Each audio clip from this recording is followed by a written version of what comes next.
தேவனுக்கு மகிமை உண்டாவதாக. இந்த வசனம் மறுபடியும் படியுங்க. பூமியின் குடிகளே, பூமியின் குடிகளே, எல்லாரும் கர்த்தரை கம்பீரமாய் பாடுங்கள். கவனிக்கணும். இது சபைகளில் இருக்கிற ஒரு விஷயம். இது டிரான்ஸ்லேஷன் தப்பு. கர்த்தர் என்பதுக்கு ஒரு பாகாருடைய பெயர். அன்பானவர்களே, தேவன் நல்லா புரிஞ்சுக்கிறீங்க. கர்த்தர் என்ற பெயரிலே சாத்தானானவன் சபைகளிலே இருக்கிறான். தேவன் என்ற பெயரிலே சாத்தானானவன் சபைகளிலே இருக்கிறான். ஆவியானவர் என்ற பெயரிலே சாத்தானானவன் சபையிலே இருக்கிறான். அடுத்தது தேவன் 4 விதங்களில். கிறிஸ்து என்ற பெயரிலே தேவன் சாத்தானானவன் சபையில் இருக்கிறான். இதை நீங்க புரிந்து கொள்ளுங்கள். தேவனை பன்மையில தான் கூப்பிட வேண்டும். தேவனேன்னு சொல்லுவதை விட சர்வவல்லமையுள்ள தேவனே என்று கூப்பிடலாம். இயேசு என்று சொல்வதுடைய நசரேயனாகிய இயேசுவே என்று சொல்லலாம். கர்த்தராகிய இயேசு கிறிஸ்து என்று சொல்வதை விட தேவன் சர்வ இயேசு கிறிஸ்துவே என்று சொல்லலாம். தேற்ற ஆவியானவர் என்று சொல்வதை விட தேற்றரவாளனான சத்திய ஆவியானவரே என்று சொல்லலாம். அன்பானவர்களே, நாம் உண்மையில கர்த்தர் என்றோ தேவன் என்றோ ஆவியானவர் என்றோ இயேசு என்றோ கிறிஸ்து என்றோ நாம் உச்சரிக்கவே கூடாது. இந்த பெயர்களிலே தான் சாத்தானானவன் சபையிலே மறைந்திருந்து கிரியை செய்கிறான். அவனும் அந்நிய பாஷை பேசுவான், அவனும் ஊழையெல்லாம் விடுவான். அதனால் பார்த்து கொள்ளுங்கள். சர்வவல்லமையுள்ள தேவன் இயேசு கிறிஸ்து ஞானஸ்நானம் பெற்ற பிறகு அவருக்கு ஒரு ஆவியானவர் என்று சொல் தேவன் அவர் போல இறங்கி தேவ ஆவியாக இறங்கி அவர் மேலே இறங்கும் போது ஒரு வார்த்தை, அவர் நசரேயனாகிய இயேசு கிறிஸ்து அப்படி என்றுதான் சொல்லியிருக்கிறார். இயேசு கிறிஸ்து பரிசுத்த ஆவியானவரை பார்த்து சொன்னார், தேற்றரவாளனான சத்திய ஆவியானவர். அதை தான் நாம் உச்சரிக்க வேண்டும். கர்த்தர் என்ற பெயரிலே அவன் வரான் சபையிலே, தேவன் என்ற பெயரிலே வரான், கிறிஸ்து என்ற பெயரிலே சபையில வருகிறான், இயேசு என்ற பெயரிலே வருகிறான், ஆவியானவர் என்ற பெயரிலே வருகிறான். இனம் கண்டு கொள்ளுங்கள். நாம் தேவன் என்று சொல்லாமல் சர்வ வல்லமையுள்ள தேவனே என்று சொல்லுங்கள். நசரேயனாகிய இயேசுவே என்று சொல்லுங்கள். தேற்றரவாளனே என்று சொல்லுங்கள். அந்த மாதிரி பன்மை ஒரு சொல்லை சேர்த்து சொல்லுங்கள். அங்க சாத்தான் இருக்க மாட்டான். நாங்க நசரேயனாகிய இயேசு என்று சொல்லுங்கள். அங்கே கண்டிப்பு இருக்கும், கட்டளை இருக்கும். தேற்றரவாளனான சத்திய ஆவியானவரே என்று சொல்லுங்கள். அங்கே கண்டிப்பு இருக்கும். ஆவியானவர் என்ற வார்த்தையை தயவு செய்து உபயோகப்படுத்தாமல் பேய்கள் கூட ஆவி என்று தான் சொல்லுகிறது. பூமியிலே பாருங்கள், நிறைய ஆவிகள் என்று இருக்கிறது. எல்லாம் தன்னை தெய்வம் என்று தான் சொல்லுகிறது. அதனால நாம் நசரேயனாகிய இயேசுவே, தேற்றரவாளனான சத்திய ஆவியானவரே, சர்வவல்லமையுள்ள தேவனே அப்படி என்றுதான் நாம் சொல்ல வேண்டும். மேசியாவாக எங்களை மீட்கும்படி வந்த மேசியாவாய் வந்த கிறிஸ்து இயேசுவே அப்படி கூட சொல்லலாம். அதை நாம் தவிர்த்துட்டு ஈஸியா சொல்றோம், ஆவியானவரே, இயேசுவே, இயேசு கிறிஸ்துவே, கிறிஸ்துவே, தேவனில் இதெல்லாம் தகர்த்து விட்டு தேவனை திருத்துவ பெயர்களிலே அழைத்து பழகுங்கள். தேவன் உங்கள் மேல் பிரியமா இருப்பார். அல்லேலூயா. அப்போ தேவனுடைய கிரியைகள் நமக்குள்ளே வெளிப்பட வேண்டும். தேவன் நம்மோடு இருந்து நம்மை வழி நடத்துவார்.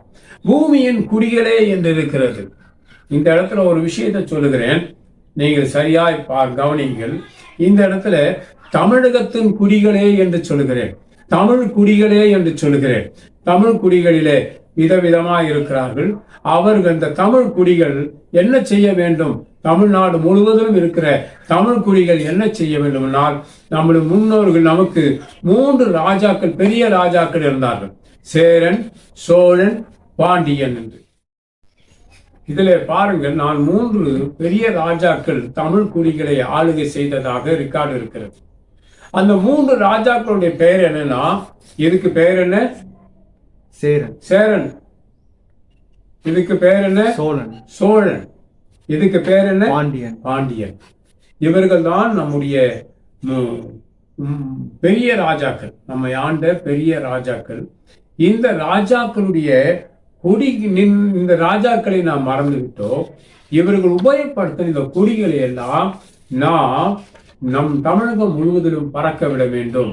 நம்மை ஆண்ட பெரிய ராஜாக்களை நமக்கு மறைத்து விட்டார்கள். நம்மை ஆண்ட பெரிய ராஜாக்கள் எல்லாம் தமிழ் குடிகள் எல்லாம் மறந்து போய்விட்டது. பூமியின் குடிகளே என்று அதில் இருக்கிறது பைபிள்ல. இதை சொல்கிறேன், தமிழகத்தின் குடிகளே, தமிழ் குடி ஜனமே, தமிழ் வம்சமே, நீங்க இந்த குடிகளை ஃபாலோ பண்ணுங்க. தமிழகம் முழுவதிலும், கிராமங்களிலும், பட்டணங்களிலும், நகரங்களிலும் இந்த 3 கொடிகளை தயவு செய்து பறக்க விடுங்கள். இந்த 3 கொடிகளும் எல்லா நகரங்களிலும் பறக்க விடுங்கள். அதன் பின்பு நம்மை ஆண்டு சிற்றரசர்கள் இருக்கிறார்கள். சிற்றரசர்கள், இப்ப மாவட்ட கலெக்டர் இருக்கார் பாத்தீங்களா, அது போல சிற்றரசர்கள் இருக்கிறார்கள். அந்த சிற்றரசர்கள் இருக்கிற அந்த அவர்கள் உபயோகப்படுத்தின கொடியை இந்த 3 ராஜாக்களுடைய கொடியை கம்பத்தை பார்க்கணும், ஒரு அடி கீழே இறக்கி வைக்க வேண்டும். இவர் தான் இந்த 3 ராஜாக்கள் தான், சேரன், சோழன், பாண்டியன் தான் நமக்கு முன் பெரிய மூத்த ராஜாக்கள். அவ்வளவு கொடிகளை ஒரு அடி மேலே வைக்கணும். நம்ம ஆண்டு 100 இங்க இருக்கிற சிற்றரசர்கள் உபயோகப்படுத்தின கொடியை கொஞ்சம் நாம் கீழே இப்படி வைக்கலாம். இந்த கொடிகளை இப்படி நாம் பறக்க விடுவது தமிழகம் முழுவதிலும் அது செய்ய வேண்டும். நம்மை ஆண்ட பெரிய ராஜாக்களை நாம் மறந்து விடக்கூடாது. நம்மை ஆண்ட சிற்றரசர்களை நாம் மறந்து விடவே கூடாது. நீங்கள் போய் வீடியோ எடுத்து அங்கே போய் ரெக்கார்ட் எடுத்து பாருங்கள். நம் ராஜாக்கள், நம்மை ஆண்ட பெரிய ராஜாக்களை தயவு செய்து மறந்து விடாதீர்கள். அவரிடத்துல எந்த ஊழல்தனமும் இருந்ததா தெரியல. உண்மையாய் நம்மை ஆண்டார்கள். சிற்றரசர்கள் உண்மையாய் ஆண்டார்கள். அந்த 4 எந்தெந்த இடத்துல எந்த சிற்றரசர்கள் ஆண்டார்களோ அவளுடைய கொடியை மூத்த பெரிய தலைவர்களுடைய கொடியை விட கொஞ்சம் மற்ற எல்லா கொடிகளும் இருக்கட்டும். ஆனால் நம்ம தமிழ் கொடிகளுக்கு கொடுக்கப்பட்ட கொடிகள் சேரன், சோழன், பாண்டியன் ஆண்ட கொடி, இந்த கொடிகளை நாம மறந்துவிடக்கூடாது. மீண்டுமாக இந்த கொடியை நாம் அமலுக்கு கொண்டு வர வேண்டும். தமிழகம் முழுவதிலும், கிராமங்களிலும், பட்டணங்களிலும், எல்லா இடத்திலும் இந்த கொடிகள் பறக்க விட வேண்டும். அது நமக்கு தலையாகிய கடமை. இதையெல்லாம் நீங்கள் மறந்துவிடக் கூடாது. இந்த கொடிகளை கிராமங்கள் தோறும், பட்டணங்கள் தோறும், நகரங்கள் தோறும் பறக்க விடுங்கள். பெரிய சாபம் நம்மளை விட்டு போய்விடும். அன்பானவர்களே, இந்த கொடிகள் நமக்கு முக்கியம். நம்ம ஆண்ட சிற்றரசர்கள் அன்னையர் உண்டு. அந்தந்த இடத்துல அவ்வளவு கொடி, அவங்க உபயோகப்படுத்தின கொடிகளை பறக்க விடுங்கள். இது பெரிய நல்லது நமக்கு. சொல்லிட்டீங்களா? தமிழ் குடிகள் மாட்டு இறைச்சி சாப்பிட மாட்டார்கள். தமிழ் குடிகள் பண்டிகைகளின் இறைச்சியும் சாப்பிட மாட்டார்கள். நல்லா ரெக்கார்டு எடுத்து பாருங்க. போய் எந்த தமிழ் குடிகளாயினும் பன்றிக் கறி சாப்பிட்டு இருக்கிறார்களா பாருங்க. எந்த தமிழ் குடிகளாயிலும் மாட்டு இறைச்சி சாப்பிட்டு இருக்கிறார்களா பாருங்க. தமிழ் குடிகளே, சேர நாட்டை சேர்ந்தவனே, சோழ நாட்டை சேர்ந்தவனே, கவனமா கேள். நம் நாட்டிலே பன்றி இறைச்சி சாப்பிட்டதா இல்லை. மாட்டு இறைச்சி நம்முடைய உணவு கிடையாது. மாடை வளர்ப்பார்கள், மாட்டை பாலை உண்ணுவார்கள், பாலை தயிராக்கி உண்ணுவார்கள், தயிரை மோராக்கி உண்ணுவார்கள், அதில் வருகிற வெண்ணெயை எடுத்து நெய்யாக்கி உண்ணுவார்கள். மாடு செத்து போனால் மாடை புதைத்து விடுவார்கள். இதான் தமிழ் குடிகள் செய்த பெரிய விஷயம். புரியுதுங்களா? தமிழ் குடிகள் யாரும் மாட்டுக்கறி சாப்பிட்டது, மாட்டு இறைச்சி சாப்பிட்டதில்லை, பன்றி இறைச்சி சாப்பிட்டதில்லை. நமக்கு அது உணவு கிடையாது. நாம் அது மாட்டு பால், தயிர், மோர், வெண்ணெய், நெய்யை தான் நாம் சாப்பிட்டு வாழ்ந்தோம். நம்மை ஒரு கூட்டத்தார் ஒரு சாம்பவனை, பறையனை அடித்து துன்புறுத்தி அவனை செத்து போன மாட்டை சாப்பிட வைத்ததாக பேசியிருக்கிறார்கள். அன்பானவர்களே, நமக்கு மாட்டு இறைச்சி உணவல்ல. பன்றி இறைச்சி நமக்கு உணவில்லை. ஒவ்வொரு தமிழனும் உணர வேண்டியது, பன்றி இறைச்சி உன்னை விட்டு விலக்கு, மாட்டு இறைச்சி உன்னை விட்டு விலக்கு. முடியாவிட்டால் கொஞ்சம் கொஞ்சம் குறைத்து போடு. இப்போ நாங்கள் எங்கள் வீட்டில் என்ன செய்யணும், மாசத்துல 1.5 கிலோ நெய் வாங்குவேன். இப்போ வேணாம்னு சொல்லி 1 கிலோ நெய் மட்டும் ஒரு மாதத்துக்கு வாங்குவோம். எல்லாவற்றையும் நாங்கள் நெய் சேர்த்து தான் சாப்பிடுவோம். மாட்டு இறைச்சி சாப்பிட வேண்டியது அவசியம் இல்லை. பன்றிகளை நாங்கள் சேர்க்கவே மாட்டோம். அது எங்களுக்கு பிடிக்காது, எங்களுக்கு ஒத்துக்கும் வராது. அதனால தமிழ் குடிகள் எல்லோரும் மாட்டு இறைச்சியை உங்களை விட்டு விளக்குங்கள், பண்டிகைகளின் இறைச்சியை உங்களை விட்டு விளக்குங்கள். அது நல்லது. இந்த 3 ராஜாக்களுடைய கொடிகளை பறக்க விடுங்கள். அது ரொம்ப நல்லது. சேரன், சோழன், பாண்டியன் கொடிகளை பறக்க விடுங்கள். நீங்க பறக்க விட்டு தான் பாருங்களேன், நிறைய துரோகிகள் அகன்று போவார்கள். அதனாலே இந்த 3 கொடிகளை நீங்கள் மறந்து விடாமல், நம்ம நாட்டிலே தமிழகம் முழுவதிலும் இந்த கொடிகளை பறக்க விடுவது நம்முடைய தலையாகிய கடமையா இருக்கிறது. இவர்கள் தான் நம்மை ஆண்ட பெரிய ராஜாக்கள். அதை மனதில் வைத்துக் கொள்ளுங்கள். இதை பறக்க விடுங்கள். பன்றிக்கறி, பன்றி இறைச்சி நம்ம தமிழர்களுடைய உணவா இல்லையா என்று பார்த்து, இல்லை என்றால் அதை விலக்கி விடுங்கள்.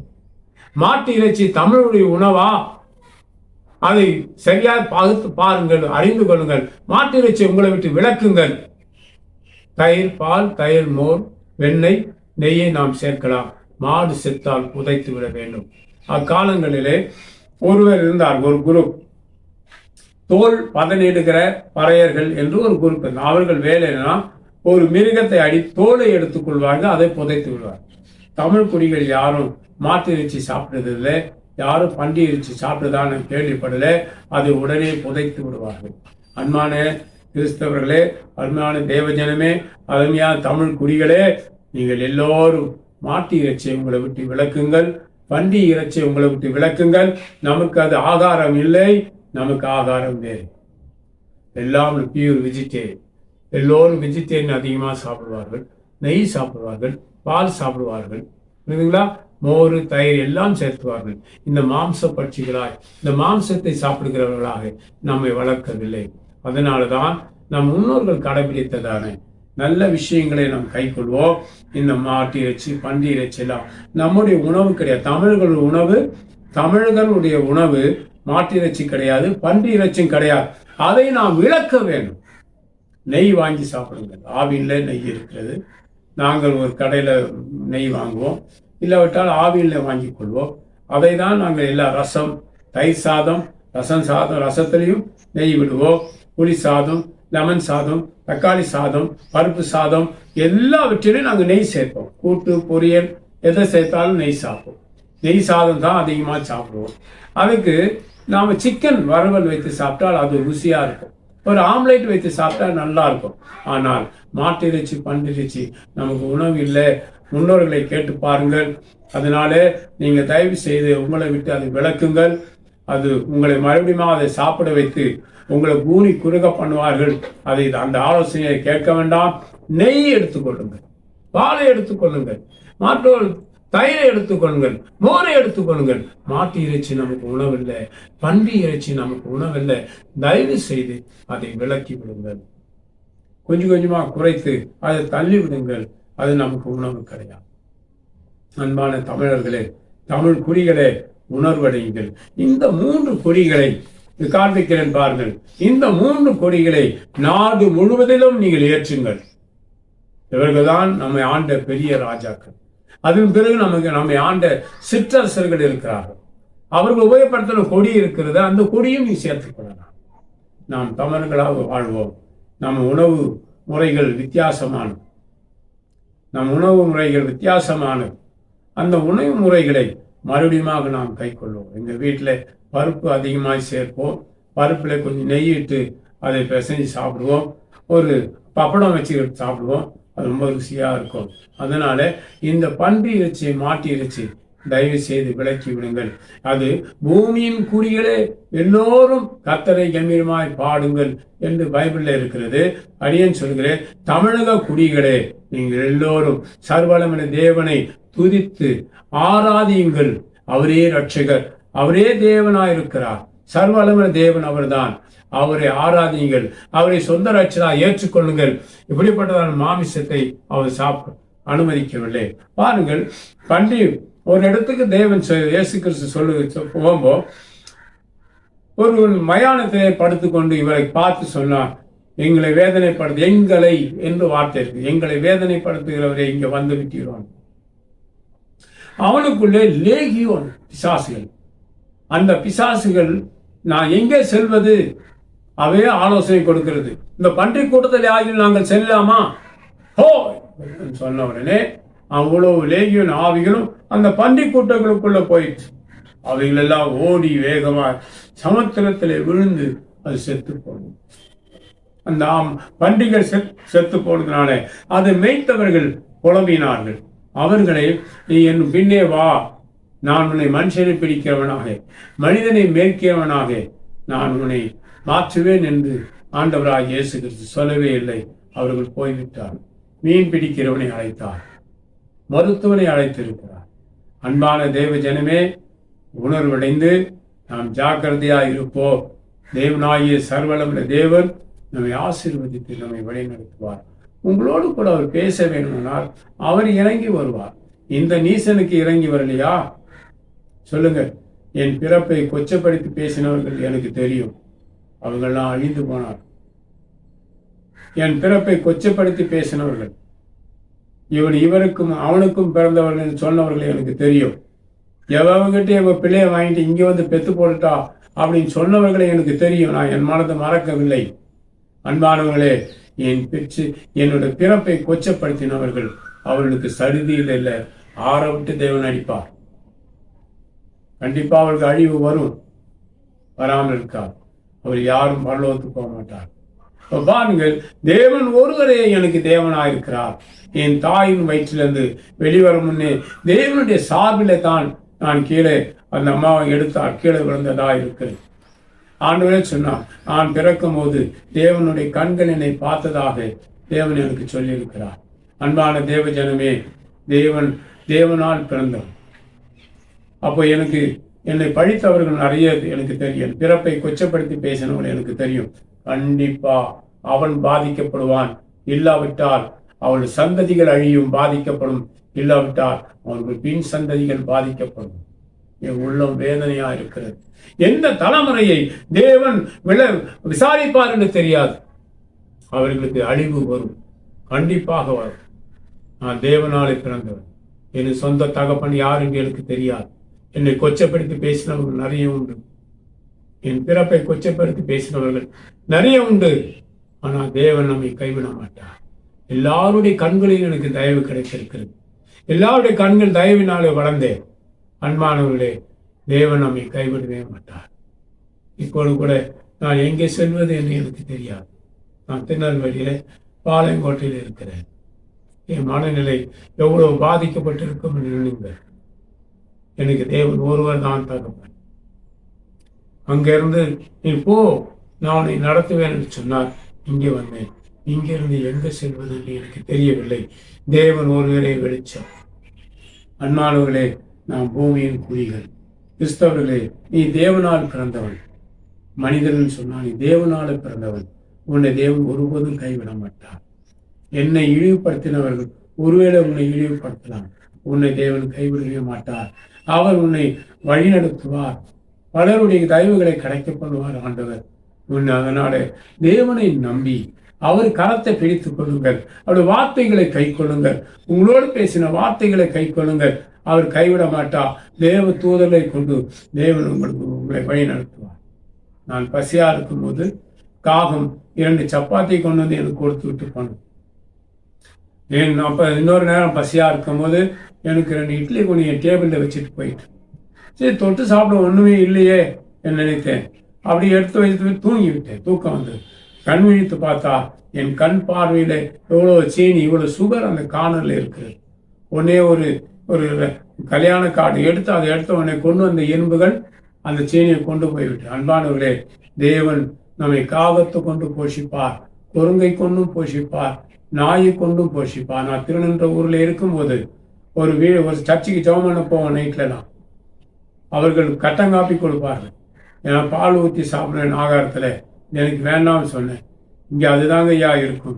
நீங்கள் கொடுக்காவிட்டால் தேவன் எனக்கு தருவார். மறுநாள் காலையில நாய் யார் வீட்டு பாலையும் தூக்கிட்டு வந்துட்டு அவர்கள் பயப்படுகிறார் வாங்க. ஆனால் அந்த பால் என் கையை நீட்டோன்னு என் கையில போட்டு தொலைத்து விட்டு அது கொஞ்சம் ஊற்றி விட்டு மீதி இது காய்ச்சுங்கெல்லாம் காப்பி போடுங்க, பால் போடுங்க. இல்லை, உங்களுக்கு தேவன் தருவான்னு சொல்லி தந்துட்டார். நம்மளே தேவன் நம்மை போஷிப்பார். நாயை கொண்டோ எறும்பை கொண்டோ காகங்களை கொண்டோ நம்மை போஷிப்பார். அழைத்தவர் தேவன் உண்மையுள்ளவர். அதனால தேவனை அண்டிக் கொள்ளுங்கள். தமிழகம் முழுவதும் பண்டி இறைச்சி, மாட்டு இறைச்சியை விலக்கி போடுங்கள். இந்த 3 கொடிகளும் தமிழகம் முழுவதும் பறக்க விடுங்கள். நம்மை பார்த்து கேரளா மாநிலம் அதை செய்யட்டும், நம்மை பார்த்து தெலுங்கானாவிலே செய்யட்டும், ஆந்திரா பிரதேசத்தில் செய்யட்டும், கர்நாடகாவில் செய்யட்டும், இந்த சோழ நாட்டின் கொடிகள் எல்லாம், இந்த 3 தலைவர்களுடைய மூத்த தலைவர் கொடிகள் இந்தோனேசியாவிலே பறக்கட்டும், இலங்கையிலே பறக்கட்டும். அன்பான தேவ ஜனமே, தமிழ் கொடிகளே விழித்து எழுதுங்கள். இந்த ராஜாக்கள் நமக்காக வைத்த கொடிகளை நீங்கள் நாட்டி சந்தோஷப்படுங்கள். தேவன் உங்களை ஆசீர்வதிப்பாராக. ஆண்டவரை நம்புங்கள். ஜெபிக்கலாமா? ஆண்டவரே, ஒவ்வொரு தமிழ் குடிகளையும் ஆசீர்வதிக்கிறேன். அவருடைய சிறையிருப்புகள் எல்லாம் மாறட்டும் ராஜா. எல்லா தமிழ் குடிகளும் ஒன்றாக்கப்படட்டும் ஆண்டவரே. எல்லாரும் ஒற்றுமையா இருக்கட்டும். ஒருவருக்கு ஒரு உதவி செய்யட்டும். ஆசீர்வதிக்கட்டும். ஒருவர் ஏற்கட்டும், ஒருவருக்கு ஒரு ஏற்று எல்லாரும் சந்தோஷமா இருக்கும், சமமா இருக்க உதவி செய்தோம். இயேசுவின் நாமத்தில் பிதாவே. ஆமென். God bless you.